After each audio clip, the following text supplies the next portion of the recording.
Berpikir seperti seorang ekonom. Ekonomi yang berasal dari kata Yunani yaitu oikos yang berarti rumah tangga atau keluarga, dan nomos yang berarti aturan, peraturan, hukum atau istilah lain.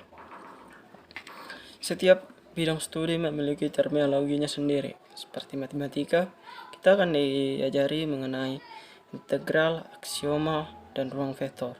Sedangkan saat kita belajar hukum, maka yang kita pelajari adalah ganti rugi, ekstatupel janji, atau tempat. Sedangkan ketika kita sedang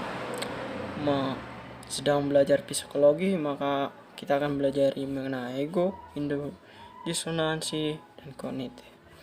Dan ketika kita belajar ekonomi, maka yang kita pelajari adalah 1. Memasok, 2. Kemungkinan biaya, 3. Elastisitas, 4. Keunggulan komparatif, 5. Tuntutan, dan 6. Kehilangan bobot mati. Dan masih banyak lagi.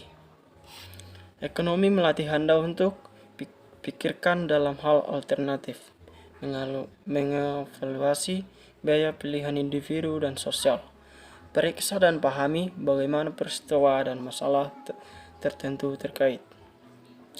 Ekonom sebagai ilmuwan.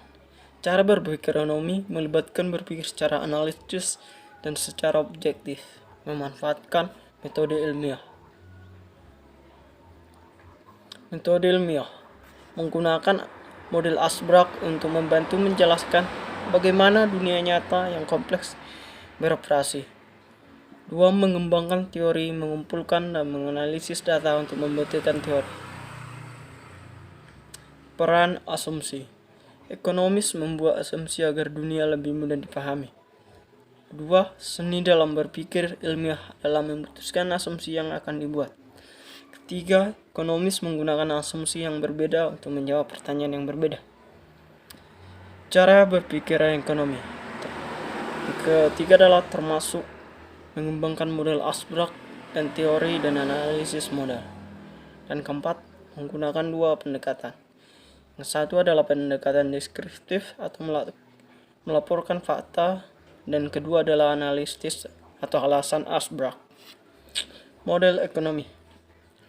Ekonomi menggunakan model untuk menyederhanakan realitas untuk meningkatkan pemahaman kita tentang dunia. Model ekonomi paling dasar termasuk contohnya adalah model aliran melingkar, batas kemungkinan produksi.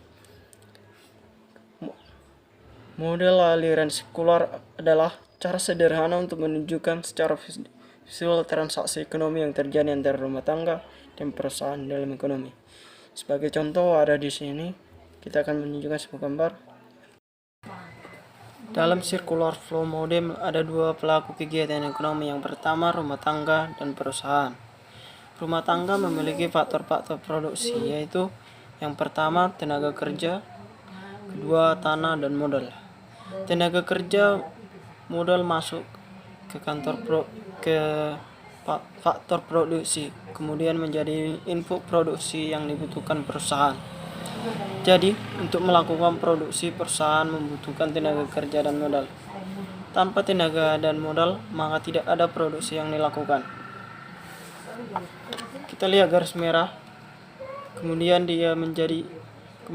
menjadi input produksi, di mana di perusahaan akan diolah barang dan jasa yang siap untuk dijual dan dipasarkan. Kemudian barang dan jasa tersebut masuk ke pasar barang dan jasa dan siap digunakan. Kemudian dari pasar nantinya barang ini akan dibeli oleh rumah tangga.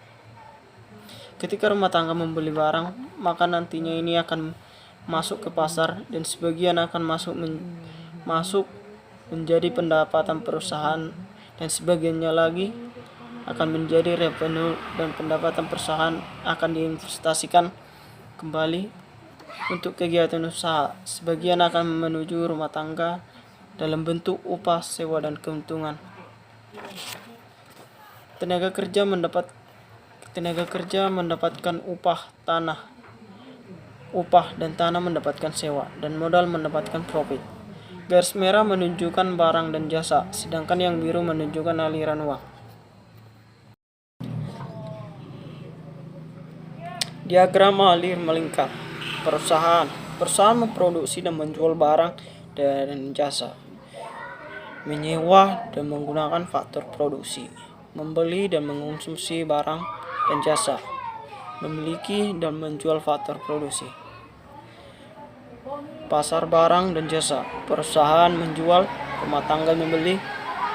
Dan itu pasar faktor produksi, rumah tangga menjual, dan perusahaan membeli. Atau tadi sudah dijelaskan dalam gambar yang sebelumnya. Diagram alir melingkar. Faktor-faktor produksi. Input yang digunakan untuk memproduksi barang dan jasa. Tanah, tenaga kerja, dan modal. Batas kemungkinan produksi. Batasan kemungkinan produksi adalah grafik yang menunjukkan berbagai kombinasi output yang mungkin dapat dihasilkan ekonomi dengan faktor produksi dan teknologi yang tersedia. Sebagai contoh, teknologi yang tersedia adalah pada suatu negara. Dalam gambar terlihat bahwa 3000 komputer merupakan produksi tertinggi dari suatu negara yang memiliki garis vertikalnya adalah 0. Yang kedua, suatu negara akan memproduksi mobil dengan jumlah 1000 dan mengenai titik 0. Pada titik A terlihat bahwa itu adalah elastisitas atau kurva pertemuan dari jumlah mobil dan jumlah komputer yang bisa diproduksi oleh suatu negara dengan bahan yang maksimal atau tenaga kerja yang digunakan secara maksimal. Sedangkan di B 1000 untuk komputer dan 30 untuk jumlah mobil merupakan itu adalah kekurangan atau tidak memanfaatkan semua tenaga kerja yang ada, tenaga atau tidak memaksimalkan apa yang menjadi potensi suatu negara. Karena pada titiknya adalah pada A, di mana jumlah komputer yang paling banyak bisa diproduksi adalah 2000 dan jumlah mobilnya adalah 700. Dan pada C terlihat sama juga seperti A, itu merupakan titik temu antara jumlah mobil yang dapat diproduksi dan jumlah komputer.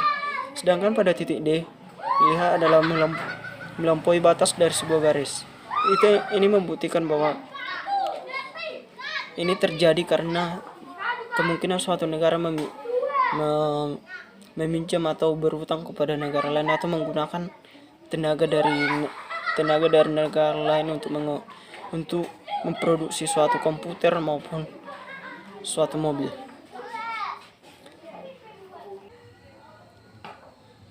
Konsep yang diilustrasikan oleh batas kemungkinan produksi. 1. Efisiensi. Efisiensi atau memudahkan suatu pemilihan untuk suatu negara atau apa yang diproduksi untuk suatu negara. Efisiensi yang dimasukkan atau lebih memudahkan dan adanya pilihan-pilihan lebih fokus memproduksi mobil atau komputer. 2. Pengorbanan. Pengorbanan adalah barang atau sesuatu yang kita korbankan untuk mendapatkan suatu hal. 3. Kemungkinan biaya atau opportunity cost. Opportunity cost atau apa yang menjadi keunggulan dari apa yang kita pilih dan konsekuensi yang kita dapat dari apa yang kita pilih tadi. Contohnya adalah keuntungan kita memproduksi sebuah komputer dan apa kelebihannya.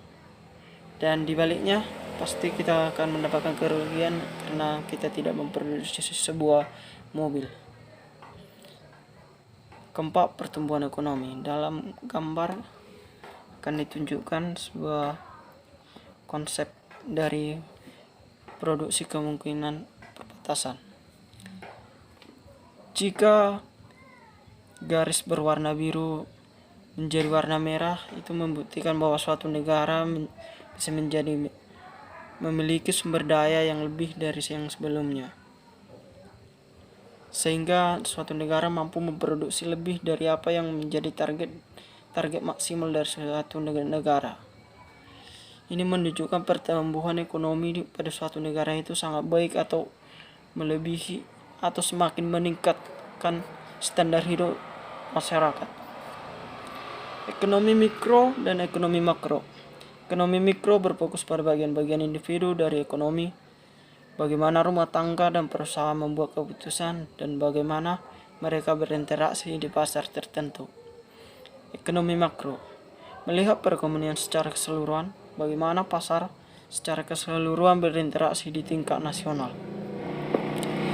2. Peran ekonom. Ketika mereka mencoba menjelaskan dunia, mereka adalah seorang ilmuwan.